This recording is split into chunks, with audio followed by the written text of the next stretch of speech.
Shalom, peuple de Dieu, shalom. Ça faisait longtemps. Aujourd'hui, Dieu nous a donné le temps. Soyez bénis et bonjour encore, les enfants de Dieu. On va parler de la gloire de Dieu. Jésus a dit, le temps est venu où le Père donne gloire au Fils, afin que le Fils aussi donne gloire au Père. Cela veut dire que c'est le Père qui commence à se révéler au Fils et à donner gloire au Fils, afin que le Fils puisse l'adorer.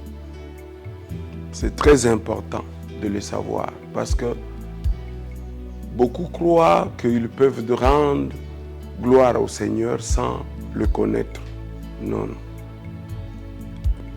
C'est le Père qui se révèle et enfin le Fils va donner gloire à celui qui l'a connu, donc ou à celui qui s'est révélé. Parce qu'il est difficile d'adorer quelqu'un qu'on ne connaît pas. Dans la plupart des cas, nous adorons quelqu'un que nous imaginons. Or, Dieu n'est pas imaginaire. Dieu est vivant. Il est réel. Donc, il faut le connaître. Car Jésus dit, la volonté de Dieu, que vous puissiez le connaître, lui, le véritable, et celui qui l'a envoyé. Donc, c'est très important pour les enfants de Dieu que le Père puisse se révéler. Enfin, vous allez rendre gloire à celui qui s'est révélé. Que Dieu vous bénisse.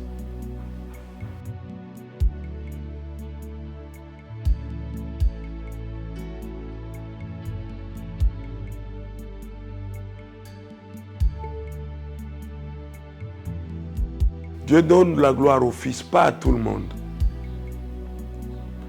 Donc tu dois être d'abord un fils pour recevoir la gloire. Et le message était clair. Être fils, c'est très, très, très, très important. Parce que à l'église, tout le monde n'est pas fils. À l'église, tout le monde n'est pas fils. Donc si je me suis adressé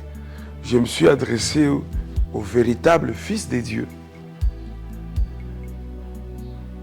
qui sont en âme et conscient fils. Parce que quand on est fils, on le sait. On ne tâtonne pas, on ne dit pas je ne sais pas. On sait qu'on est fils.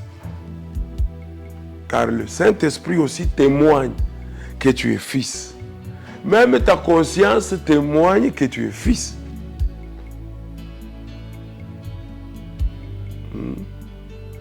Donc c'est très important de le savoir. Nous, on n'est pas fils de Dieu seulement dans la pensée. Non, non. On sait qu'on est né de la parole. Tel que je suis là, je sais que je suis né de la parole parce que même la nuit, même s'il y a les ténèbres, je reconnaîtrai mon Père quand il parle. Parce que Jésus dit, le Fils entend la voix du Père. Et si le Père parle, je saurai que c'est lui qui parle là. C'est lui. Je ne tâtonne pas. J'espère que à l'église, tout le monde vient pour chercher à avoir comme Père le Seigneur ou le Père que nous appelons Dieu. Vous comprenez? Mais il y a une condition pour être fils. Tu dois naître de la parole. C'est alors qu'on devient frère de Christ. Parce qu'il est né par la parole et toi aussi. Parce que Jean, chapitre 1er, dit que ceux-là qui ne sont pas nés ni de la volonté de la chair, ni de la volonté du sang, mais de sa volonté. Et la volonté de Dieu, c'est ce que je viens de définir. La volonté, c'est la parole de Dieu. Que Dieu vous bénisse.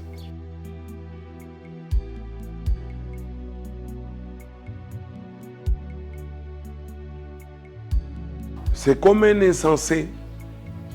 Est-ce un insensé parle de Dieu? Ou un fou?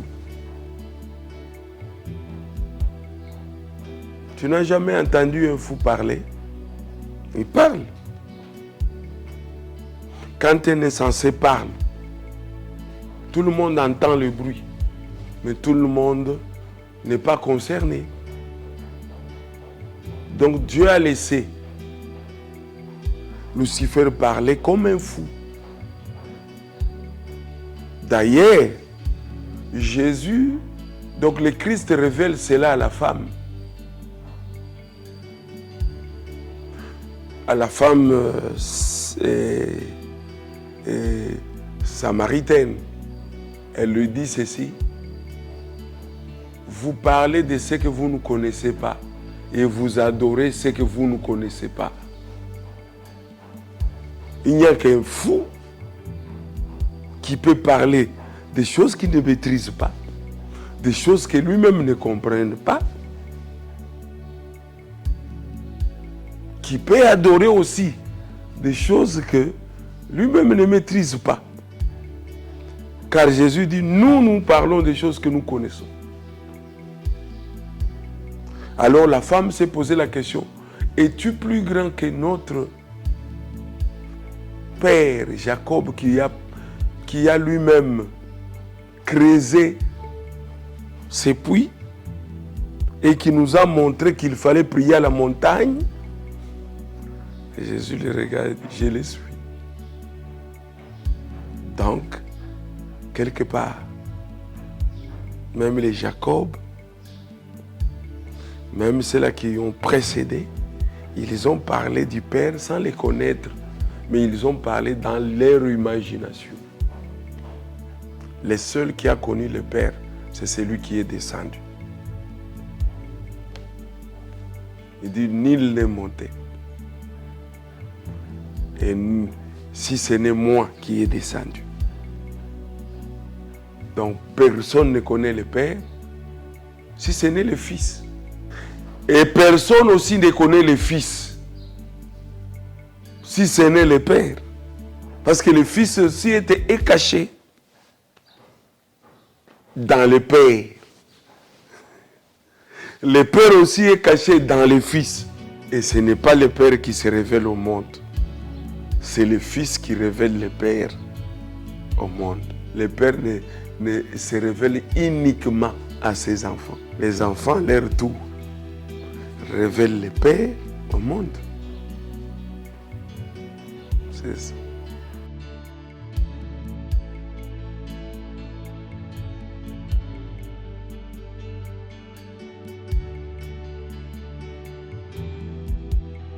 La gloire est venue pour le Fils.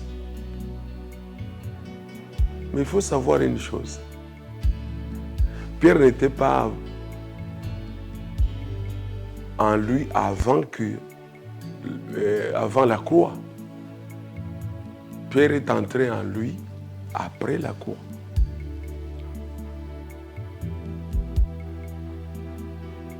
Parce qu'il ne faut pas oublier. Après la croix, Pierre est retourné à son travail habituel. Cela veut dire qu'il a abandonné la foi. Cette fois, Christ est allé le chercher, lui, pour le faire revenir maintenant. Tu comprends?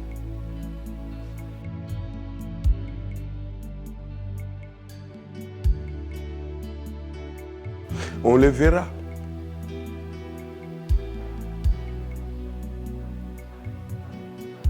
Comment l'on sait que j'ai Dieu? Il n'y a que Dieu qui peut appeler. C'est les gens qui peuvent reconnaître qu'il est ici à Dieu.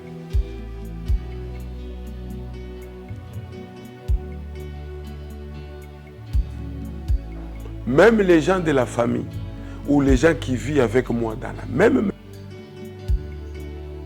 Jésus a vécu avec Lazare, mais Lazare n'a pas connu qui était vraiment Jésus.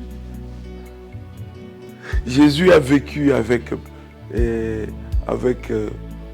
Joseph, avec ses frères, dans la même maison, qu'il est traité de fou. Tu veux voir Dieu? Il n'y a que le Père pour t'ouvrir les yeux et l'intelligence pour connaître qui est devant toi. Si Dieu n'ouvre pas ton intelligence, c'est impossible. C'est pourquoi nous avons besoin du Saint-Esprit. Nous avons besoin de lui. Parce que c'est lui qui peut éclairer. La première des choses que le diable fait, il obscurcit l'intelligence des hommes pour les rendre aveugles.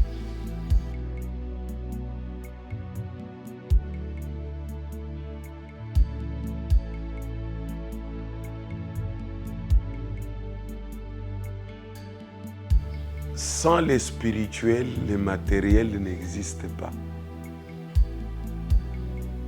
Même le monde le sait. Le monde le sait. Pourquoi les gens vont vers le féticheur? Et si tu es élevé en dignité, les oncles commencent à venir te proposer. Tu vois ce que tu es devenu. Tu ne peux pas rester comme ça. Tu dois être quelqu'un de comme ça. Il faut qu'on t'amène quelque part.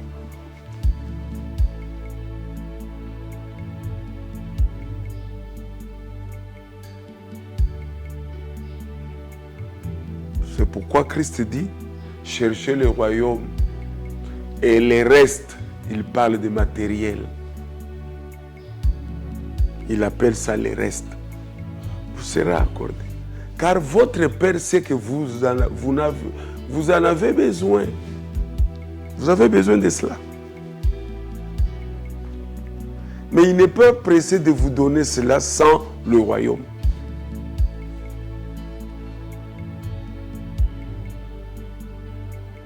Pourquoi? Parce que le monde n'aime pas tout ce qui est élevé. Si tu deviens élevé, la première des choses, ils vont chercher ta spiritualité. Qu'est-ce qui les soutient pour qu'ils deviennent plus grands comme ça? C'est la première. Apparemment, dans l'apparence, le monde aime ce qui est élevé. Mais en vérité, c'est sur ceux-là qui sont élevés qu'on jette des pierres. Donc, la vérité est que tout le monde veut rester toujours pauvre. Si tu es pauvre, on t'ignore. On n'a pas besoin de toi. Si tu deviens riche, on commence à en parler. Et les gens viennent chez toi, non pas seulement pour te visiter, mais pour voir qu'est-ce que tu fais, qu'est-ce que tu as, qu'est-ce que tu as acheté, qu'est-ce que tu fais. Tout cela est contrôlé maintenant à la loupe. Chaque mouvement que tu fais, tu vas t'étonner que tout le monde sait que tu as voyagé. Tout le monde sait que tu es de retour. Tout le monde sait que tu as acheté une nouvelle voiture.